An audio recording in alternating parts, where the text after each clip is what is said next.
Alors voici la peinture du taureau. On voit que les pattes du taureau sont dans la boue. Il n'a pas peur de se mouiller. Il est bien ancré dans le sol, dans la terre. Il est relié à sa culture, à ses pères, à ses ancêtres. Il est relié à la terre. Par contre, il est aussi relié au ciel. Il est relié à tout l'univers. Pour les Incas, c'est très important d'être relié à l'univers et à la terre. Ça s'appelle ça la Pachamama. Pour nous aussi, c'est important d'être relié spirituellement et aussi à notre culture. Les deux à la fois. Et alors, ce qui est intéressant ici, c'est que le taureau ici, il a une corde qui le tire, comme le tirer hors du tableau, hors de son centre, et il refuse. Le taureau refuse, c'est pas un bœuf, hein, c'est un taureau. Il refuse de se laisser entraîner dans des peurs, dans des mauvaises pensées, dans des critiques faciles. C'est le taureau qui résiste et qui est bien ancré. Ceci, c'est le lys des champs. C'est aussi une parabole, puisque j'ai exposé des lys à la cathédrale pour mon exposition sur les paraboles. Le lys des champs, il ne tisse ni ne file, n'a pas besoin de couturier pour être beau. Et c'est un peu, Jésus dit, pourquoi vous préoccupez de vos vêtements, de vous soucier de vos vêtements? Pourquoi vous souciez de ce qui va arriver demain? Tout est bien, tout est juste. Tout va arriver. Pourquoi avoir peur? Et souvent, les gens, surtout en Belgique, je vois, ont beaucoup plus peur de l'avenir, de ce qui va se passer, qu'au Pérou, où ils ont beaucoup moins. Et ils sont en fait beaucoup plus en sérénité. Et le lys, il sort comme ça facilement, il vit, il est entouré de la nature, il disparaît, il y a un autre lys qui arrive tout à fait automatiquement. Et il reste tout aussi beau. Pas besoin de se soucier du matériel.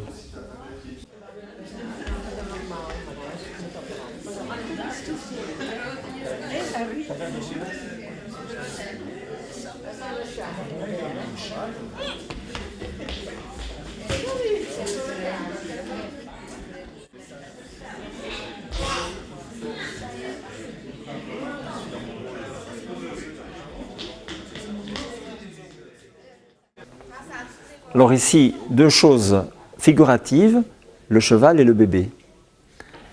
Ce cheval, il regarde ce bébé qui est en train de téter le sein de sa maman. C'est Samuel. C'est le petit Samuel. Quand il était bébé, alors la main de sa maman au-dessus et en dessous, comme ça. Et donc c'est quelque chose dans une bulle. L'enfant, il vit son univers dans une bulle. Et le cheval vit dans une autre bulle.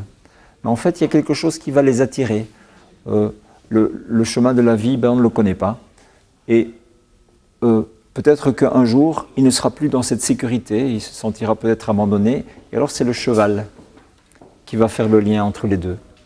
Tout ça, dans ce monde, il faut savoir attendre et être patient pour rencontrer les bonnes personnes. Voilà, super.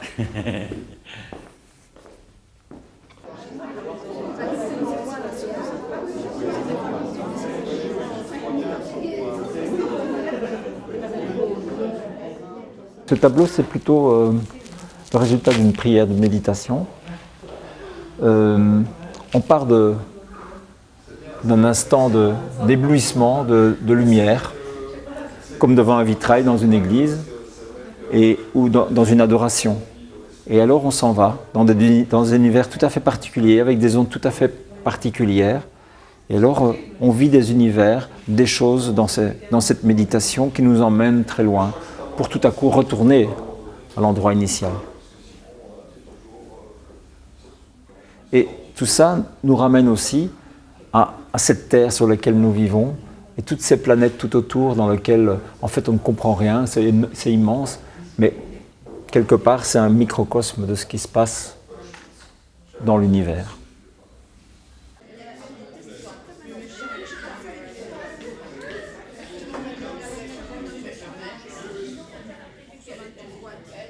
Ici, c'est le souffleur du temps, qui souffle le temps, et alors il y a des fleurs de vie qui se créent comme un ADN de l'univers. Et l'univers se déroule, se crée par explosion, par recoupement, par retrouvailles, etc. Toutes ces planètes, tout ce temps qui passe, et puis finalement, dans le fond, il y a comme un cordon ombilical, c'est l'homme qui fait son apparition dans le monde. Et hop, et on retrouve là une croix. On retrouve ici la croix des Incas. Donc l'homme fait son apparition avec les dinosaures aussi, donc il y a toutes sortes de choses qui se passent dans cet univers. Et l'homme lui-même trouve la vie et il souffle lui-même la vie. C'est-à-dire, il a en main aussi une partie de cet univers, il est responsable de sa terre. Bonsoir, monsieur. Bonjour. Vous êtes... Jan Goris, le peintre. Ah, En hier nu, Allee. en ik zal goed vroeg terugrijden, want nu ken ik mijn weg hier wel tot de straat op Maan. Oh ja, het is altijd rechtdoor dat de straat Ja, op. ja, tot thuis gaan. Ja.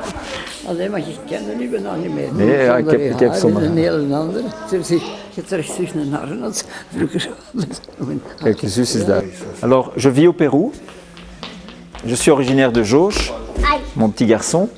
Et alors ça, c'est un homme qui vit tout en haut dans la montagne. Et lui, il ne veut pas quitter sa maison de pierre, tout en haut dans la montagne, pas d'électricité, pas d'eau courante. Il vit avec sa femme et ses enfants, ils sont très heureux là-bas. Ils ne veulent pas de télévision, rien. Il est avec ses chevaux et ses ânes. Et il se nourrit de quoi? il se nourrit, ah bien, il vend de la paille. Il vend de la paille, tout en haut dans la montagne, il y a de la paille sèche qu'il vend pour faire les toits des maisons. Donc c'est de ça qu'il vit. Mon Dieu.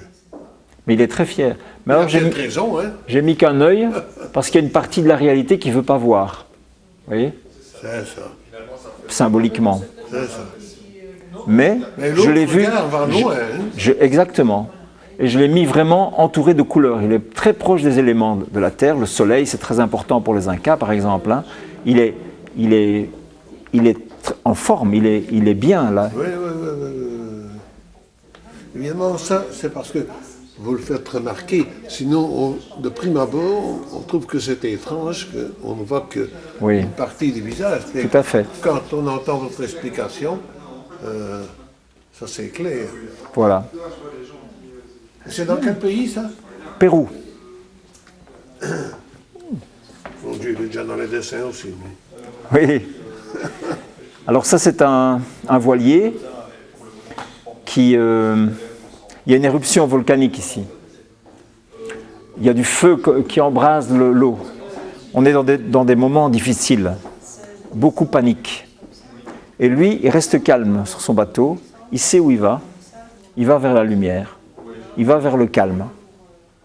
Il sait que ce n'est qu'en étant calme et pacifique et patient qu'on maîtrise la situation, qu'on ne panique pas et qu'on peut être heureux. Parce que c'est la peur qui fait qu'on est malheureux. C'est la peur. Et maintenant, on vit un petit peu dans la peur. Et on vit dans la peur. Mais il a vu aussi qu'il y avait ça, vous voyez, il y a des rayons qui descendent. Oui. Il y a vraiment une lumière qui descend, qui éclaire tout.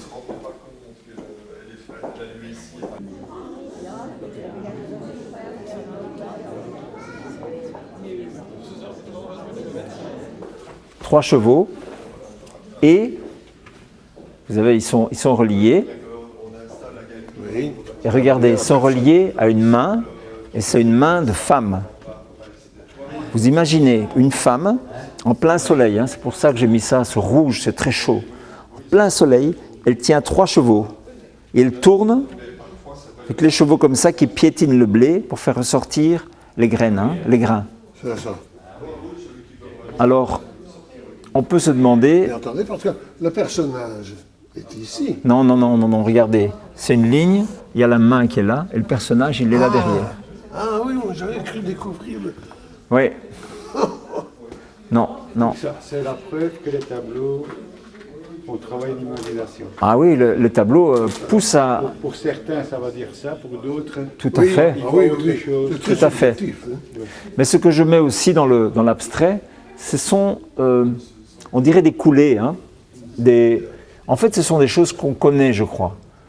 Par exemple, dans le ventre de notre mère, on a dû voir des vaisseaux sanguins, connaître cette atmosphère. On sait l'eau qui dans la terre sèche ou la terre humide. On voit ces coulées. On voit ce genre de nuages dans le ciel. On vient de l'eau aussi. Donc il y a toutes sortes d'éléments qu'on retrouve dans l'abstrait. Et grâce à l'abstrait, on est déjà emporté dans un tableau qu'on connaît en partie. Et alors après, j'ajoute des éléments figuratifs. Vous habitez J'habite au Pérou, au Pérou? oui, dans la vallée sacrée des Incas, Vous n'êtes pas au sommet, hein? près de Cusco, près de Machu Picchu en fait. J'habite tout près de Machu Picchu, C'est dans la montagne ou bien à 3000 mètres. 3000 mètres? Mais on a des citronniers dans le jardin, donc ça veut dire qu'il fait bon hein, chez nous. Et vous avez des, On est entre 15 et 25 degrés toute l'année. vous avez des habitants tout près? Oui, bah oui. Alors, ici, ce qui est intéressant, c'est qu'on peut se demander où est-ce que je suis, moi? Quel cheval? Papa, il y a Titan, Et- on revient du... Oui, on a un petit âne. On a un petit âne. Hein. Donc, on peut se demander quel cheval sommes-nous? Et quelle est la main qui nous tient dans la vie? Est-ce que c'est la main de notre culture qui veut qu'on travaille comme des bêtes? Est-ce que c'est la main, pour celui qui croit, la main de Dieu qui nous tient? Est-ce que c'est la main de l'amour qui nous tient ensemble avec quelqu'un? Quelle est la main qui nous tient, qui nous fait tourner? C'est une madame. C'est une madame, voilà, c'est une main de femme en tout cas.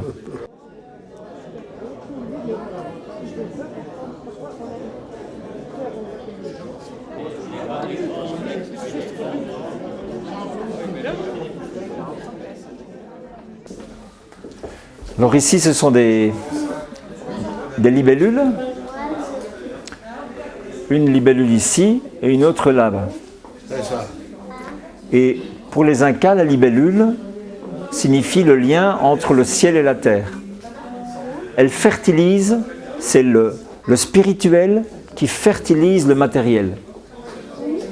Donc c'est très important ça, aussi pour nous, hein, de se laisser fertiliser par le spirituel. C'est très important. Et donc j'ai peint une vallée, on peut deviner des montagnes là derrière, et c'est vraiment ce soleil, ce spirituel, qui est en lien direct avec le matériel, la terre.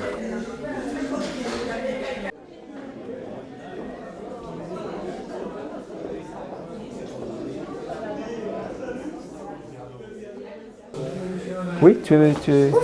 Alors, c'est un héron, et donc c'est la patience du héron. Il est là présent, et souvent nous, on n'est pas assez patient dans notre vie. Si on avait un tout petit peu de patience, on pourrait résoudre beaucoup de situations pénibles. Et voilà, c'est tout. C'est le message principal du héron.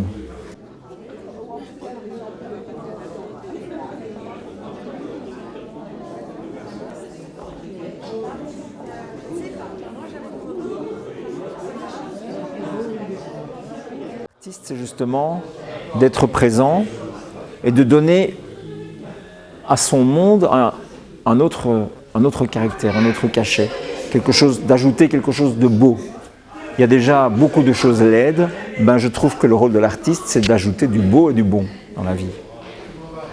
Et quand la passion de la peinture t'a pris, il y a combien d'années j'ai toujours découverte, Oui, j'ai toujours peint, j'ai toujours dessiné. Hein.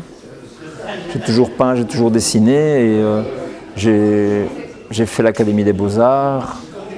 Et je ne peux pas m'arrêter de peindre. Tiens, voilà ma tante.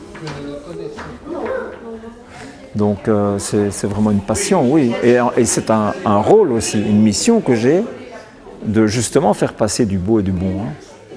C'est très important pour moi. C'est pas juste peindre. Hein. Il y a un message derrière. Et tant mieux si ça part, ces peintures, que ça se mette chez les gens, que ça s'installe.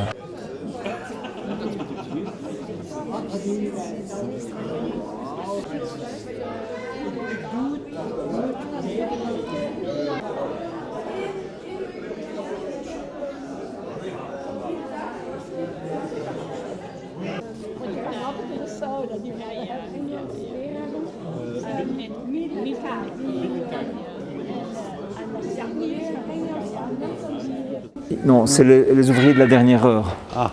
Et donc, il vient rouspéter, il dit c'est pas juste. Moi, j'ai travaillé toute la journée ici et je gagne autant que celui qui est venu en dernière heure. Et alors je dis, mais tant mieux si celui de la dernière heure a reçu beaucoup. Qu'est-ce qui a de mal à ça, que Dieu donne plus, que Dieu donne beaucoup? Hein? Il faudrait plutôt se plaindre si on n'a pas assez, mais ils ont eu leur salaire. Pourquoi rouspéter? D'ailleurs, c'est comme le cep. Pourquoi est-ce qu'il va pas droit? Pourquoi est-ce qu'il va dans tous les sens? Ça s'appelle le sourire du temps. C'est un monsieur qui se promène avec ses 2 filles. Et ces 2 filles portent chacune un bébé. Et il est heureux. Il n'a rien. Il est vraiment très très pauvre. Mais ces 2 filles sont heureuses et lui, il est heureux. Le bonheur se propage, quoi. Hein. Dans ses yeux, ça se voit. Donc il est heureux. Il est dans un lac de montagne. Donc on peut deviner les bords du lac dans son chapeau. Comme si ça se reflétait sur lui, cette influence de la nature, cette douceur, cette joie d'être vivant, d'avoir ces 2 filles près de lui. Tout ça, ça le rend joyeux. Il n'a pas besoin d'argent, lui. Il est heureux c'est pas rien, mais il est heureux avec ce que l'existence lui donne, de plus pur.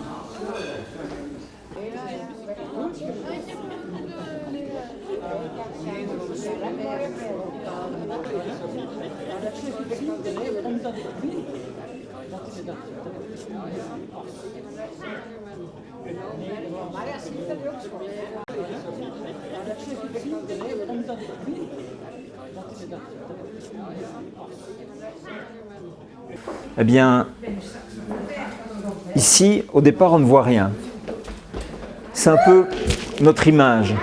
On passe dans le monde et on ne se rend pas compte de tout ce qui se passe. Des gens qui sont autour de nous, des merveilles de la nature. Et tout à coup, hop, il y a un poisson qui arrive ici. Et un pigeon. Qui sont les uns à côté des autres, ils n'ont rien à voir, ils n'ont aucun lien. Mais en tout cas, ils apparaissent dans notre vie, on les remarque. On remarque, on commence à alors déchiffrer les choses de la vie.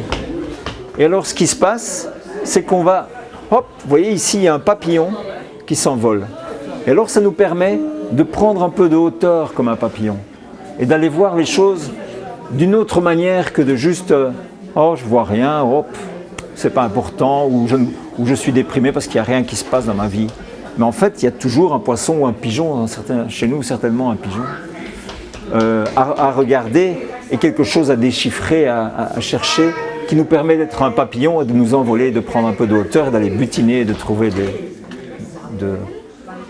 des choses dans la vie, quoi, de ne pas rester simplement sur place avec les yeux fermés, quoi.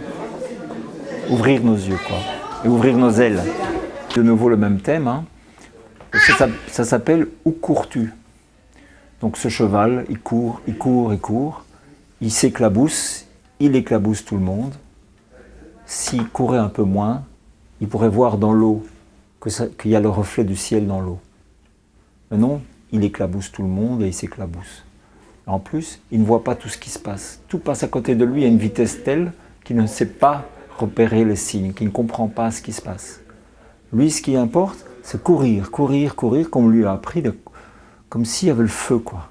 Comme tout le monde, il faut travailler, travailler. Mais pourquoi travailler? Pour avoir 10 jours de vacances par an? Non, c'est pas possible. Pourquoi ne pas vivre consciemment les choses, hein, de manière consciente et confiante, plutôt que de courir?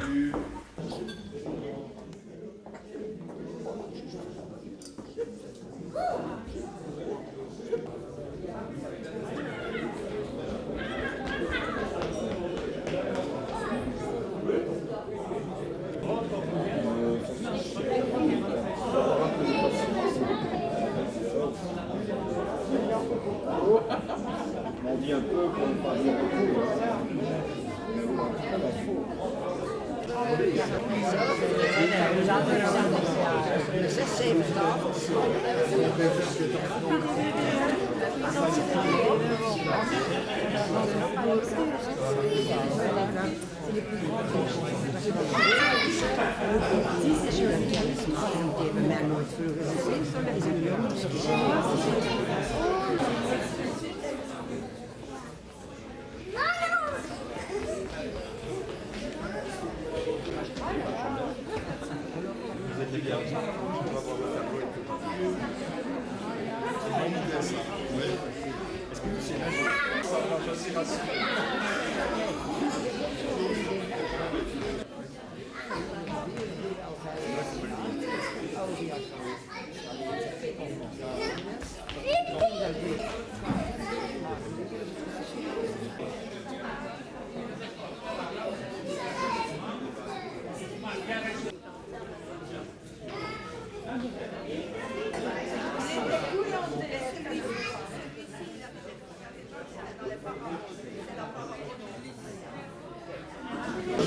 Mesdames, Messieurs, je voudrais dire un petit mot pour accueillir notre ami artiste du mois, je voulais même dire de l'année. de l'année. Remercier la bibliothèque de Hanu, le Bibliobus aussi, qui nous accueille dans ces lieux qui sont toujours très intéressants pour nous, mis à part l'éclairage qui manque cruellement, mais c'est un projet de renouveler cet éclairage ici dans le lieu qui est vraiment très intéressant. Parce qu'en fait, c'est un lieu de passage intense, c'est un lieu culturel. Il y a énormément de visiteurs tous les jours, de lecteurs. Donc, c'est vraiment un temple pour les artistes. Alors, je voudrais remercier Yann Goris de m'avoir sollicité au pied levé, il faut bien le dire, puisqu'il m'a appelé au mois de décembre pour me demander si j'étais capable de lui organiser l'exposition au mois de janvier. Alors j'ai dit en janvier 2013 sans problème. Il m'a dit non, en janvier 2012. Et comme je ne sais pas dire non, j'ai donc dit oui. Et puis voilà, l'exposition a bien lieu et j'en suis finalement vraiment ravi. Je dis finalement parce qu'au départ quand même, il me téléphone la veille de Noël, vous imaginez quand même bien, pour organiser... C'était pas la veille de Noël, c'était un peu avant. Oui, j'exagère toujours un peu. Et donc voilà, enfin, merci d'être là avec ces tableaux qui sont pleins de couleurs, pleins de lumière, pleins de vie, plein de poésie, plein d'amour aussi. Et en fait, je trouve, je voulais dire que c'était un peu tout toi, ces tableaux. Maintenant que je t'ai rencontré, que je te connais un peu, depuis quelques semaines, en fait, il faut savoir qu'on se voit relativement souvent.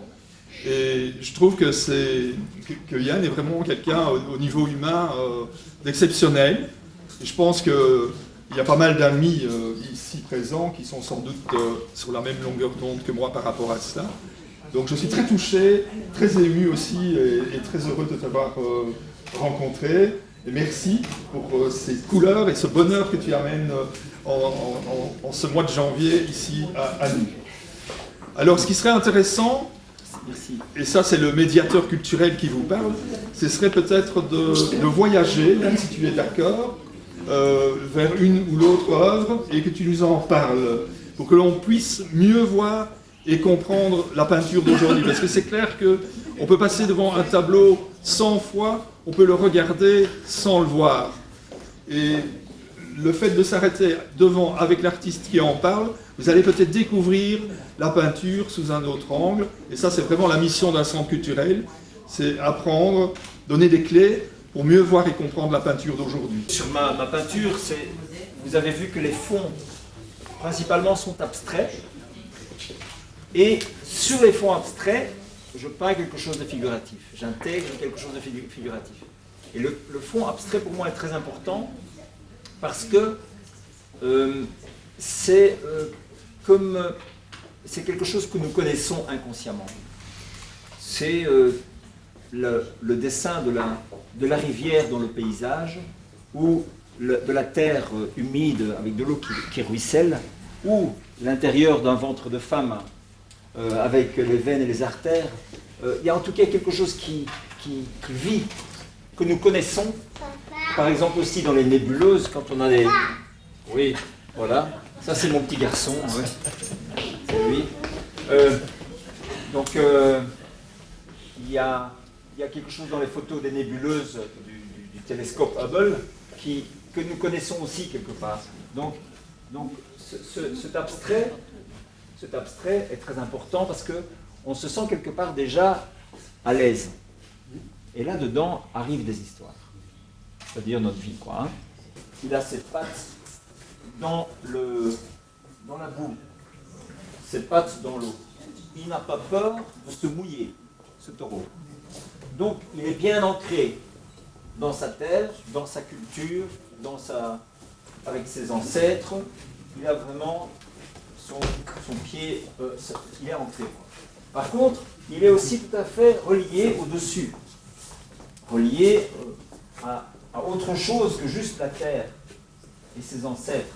Il y a aussi toute cette recherche spirituelle. Donc je les ai peintes au Pérou, hein, toutes ces toiles, sauf 2-3. C'est le souffleur du temps. Donc on souffle, un être souffle le temps, et donc on a des fleurs de vie qui apparaissent comme un ADN de l'univers. Les planètes se créent, et il y a tout un mouvement dans l'univers qui fait que tout s'organise. Et le temps avance en millions d'années. Oui. Et alors, ici apparaît un cordon ombilical, le cordon ombilical de l'homme qui fait son apparition finalement dans cet univers, tout à fait en bas. Et donc, il laisse ses traces. Donc, j'ai mis une croix ici, j'ai mis une croix andine, la croix des Incas ici. L'homme ici maintenant, mais on a une responsabilité par rapport à tout ça, à cette terre. Et donc, on doit aussi nous-mêmes souffler quelque chose de positif là-dedans. Donc, il y a un cercle, hein, quelque chose de cyclique qui se passe. Et l'homme est important dans cette histoire. Il s'agit de 3 chevaux qui travaillent en plein soleil. Donc j'ai vraiment voulu représenter cette chaleur intense dans laquelle travaillent ces chevaux. Et ici, il y a une main de femme. Il y a une main qui tient le cheval qui est relié aux autres. Et donc imaginez une femme avec une main, elle est comme ça, et elle tourne comme ça avec les chevaux. Parfois elle fait comme ça. Et pendant très longtemps en plein soleil. Donc une force de femme incroyable. Maintenant, je me dis que symboliquement aussi on peut se demander où on est nous. Où est-ce que je me situe dans cette toile? Est-ce que je suis ce cheval-là, celui-là? Celui-là, il a l'air perdu là. Mais c'est celui qui fait le plus de tours aussi. Pour rien, il doit être crevé. Et les 2 autres s'entendent mieux en fait. Et alors je me dis aussi, quelle est la main qui me tient? Est-ce que c'est la main... pour les croyants, ce serait-ce que la main de Dieu qui me tient, qui me fait faire ce travail, cette incarnation? Oui. Est-ce que c'est la main de l'amour qui fait que je reste en compagnie de quelqu'un pour faire un certain travail? Est-ce que c'est l'argent qui me mène, qui fait que je travaille très fort? Quelle est cette main? Est-ce que c'est... je ne sais pas, c'est à vous de voir quelle est votre main, quelle est la main qui vous dirige, qui vous fait tourner. Et si elle est bonne ou pas bonne, si elle vous fait aller trop vite ou pas assez vite. Voilà. En tout cas, c'est une main de femme, dit Samuel. Mais c'est un tableau très très fort, hein, avec ce soleil-là. Le soleil est très très important pour les Incas. Hein. Donc il anime, il donne de la force. C'est une éruption volcanique et la mer semble prendre feu. Et on parle beaucoup de crise maintenant, les gens ont beaucoup peur, de plus en plus peur de l'avenir. Et il y a un bateau ici, et il y a quelqu'un sur ce bateau. On peut dire aussi qu'il y a une deuxième personne, ça dépend si vous êtes seul ou pas. Hein. Mais en tout cas, il ne craint pas ça. Il sait où il va. Il va là-bas, vers le soleil, vers un endroit tranquille, vers le bonheur. Et il tient le cap. Et il n'a pas peur et il fonce. Et d'ailleurs, il est soutenu, il y a une lumière qui passe. Et tout ceci, tant pis, ben oui, ça existe, c'est normal qu'il y ait des activités difficile, qu'il y ait des tremblements de terre, qu'il y ait des éruptions, qu'il y ait des crises. Mais le plus important, c'est de garder le cap. Et de savoir où on va. Et quelle force j'ai aussi pour y arriver. Et je sais que je peux y arriver. Et je vais y arriver, je sais où c'est. C'est Luciano. Luciano, c'est un Péruvien qui habite tout en haut dans la montagne, chez nous. Et voilà, c'est facile. Il habite tout en haut de la montagne et il n'a pas d'eau courante, pas d'électricité. Ce sont des murs de pierre avec de la paille, c'est tout. Et il est très heureux là avec sa femme et ses 2 enfants. Il dit, moi je ne veux pas d'électricité, moi je ne veux pas d'eau courante, je vis comme mes ancêtres. Il peut arriver quoi que ce soit dans le monde, moi je sais me débrouiller. Et ça ne m'intéresse pas d'avoir beaucoup d'argent. Et il y a un œil. Alors il a un œil, parce qu'il voit qu'une partie de la réalité.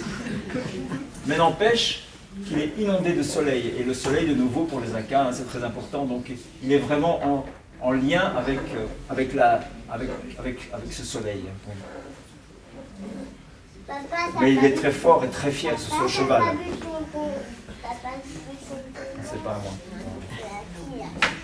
Voilà. Donc on rencontre encore des gens comme ça là-bas, qui se battent avec...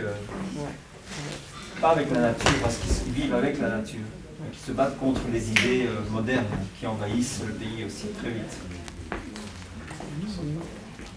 Ce monsieur, donc c'est un vieux monsieur, et je l'ai vu se promenant avec sa fille, enfin ses 2 filles, et ces 2 filles avaient chacun un beau bébé, c'est de très jolies femmes, ces filles, et elles avaient toutes les 2 un beau bébé sur le dos. Et ils se promenaient comme ça, le long d'un lac de montagne. Et lui, il n'a pas grand-chose, il a juste un sac comme ça, avec quelques provisions dedans, mais il est heureux. Il n'a pas besoin de grand-chose pour être heureux.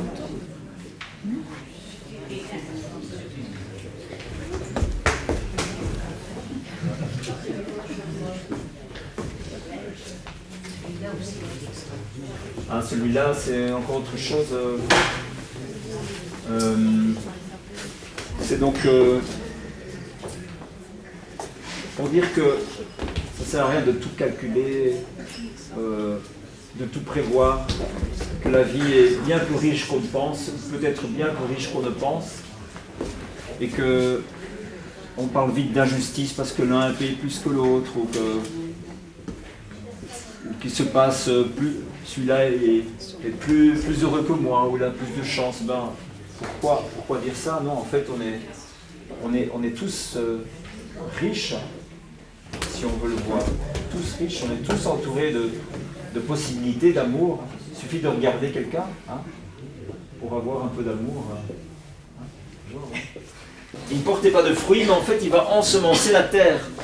Parce qu'un arbre mort, c'est de l'humus pour l'arbre suivant.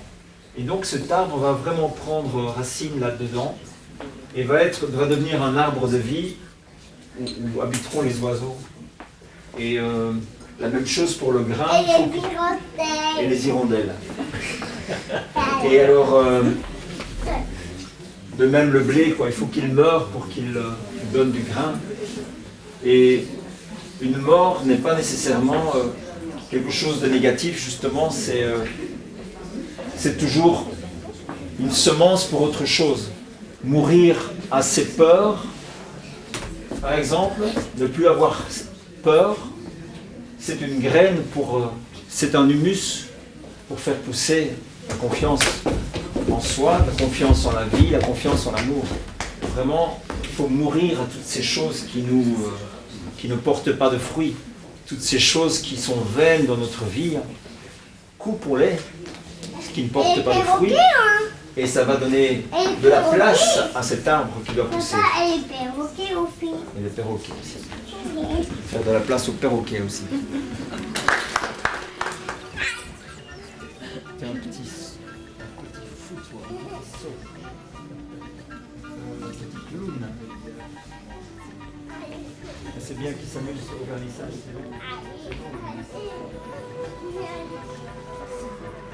Allez.